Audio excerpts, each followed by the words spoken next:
Hello, my name is Kende Oladende, and today I'll be presenting on safety regulations in transportation. Specifically, I'll be focusing on Federal Railroads Administration safety regulations. This presentation is part of my transport operations class, and it highlights the importance of safety in railroads operation. So, why did I choose to, talk about the FRA safety regulations? I chose to research the FRA safety regulations because railroads play a vital role in our transportation infrastructures. They move both passengers and freight across vast distance and ensure that their safety is critical to protecting lives and maintaining efficiency in the supply chain. The FRC regulation also addresses important areas like track maintenance, employee training, and hazardous material transport, which directly impacts the operation safety. So I will just get on with the common rules and regulations that govern the track. Now, the first rule would be track safety standard.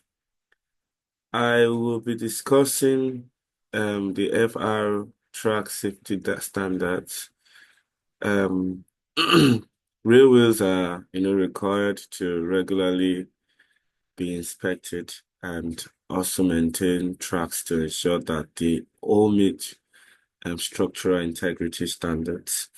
And this is important because poor maintenance track can lead to derailment, which not only causes accident, but also result in costly delay. By enforcing this standard, the FRA helps prevent such incidents and ensures a safer operation.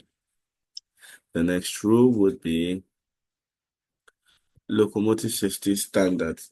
This is the second rule, and it focuses on, the locomotive safety standards, and this must undergo, the locomotives rather must undergo routine inspection and maintenance to ensure uh, they are all functioning properly.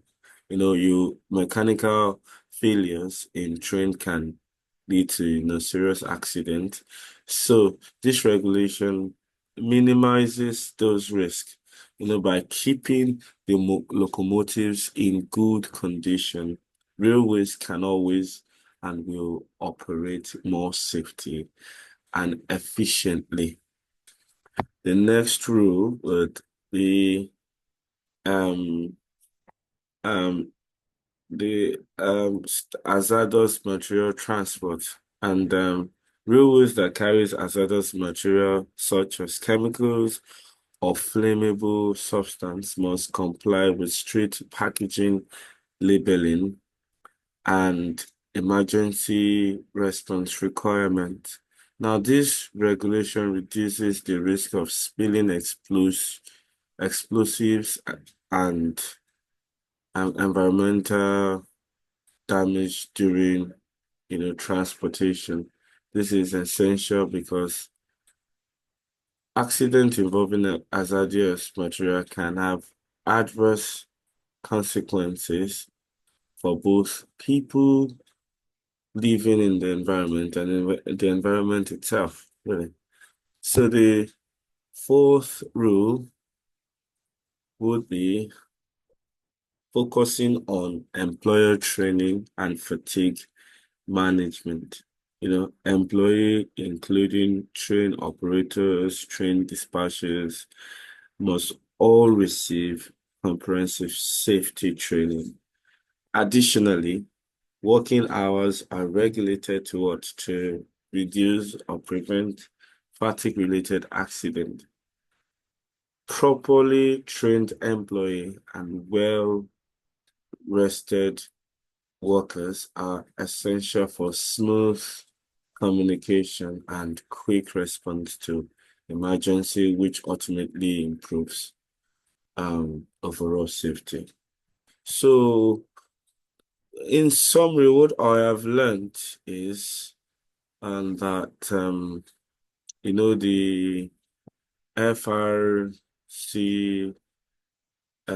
administration, the Federal Railroad Administration, have done a great job by collating these rules. So what I learned is throughout um my project, right? I learned how detailed and comprehensive transportation and safety protocol must be.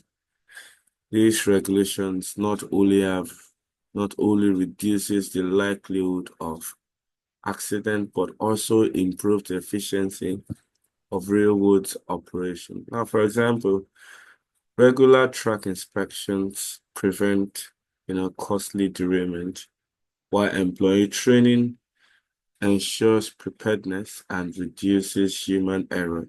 Understanding these rules has deepened my appreciation for the importance of safety in transportation and its connection to a broader, chain of supply.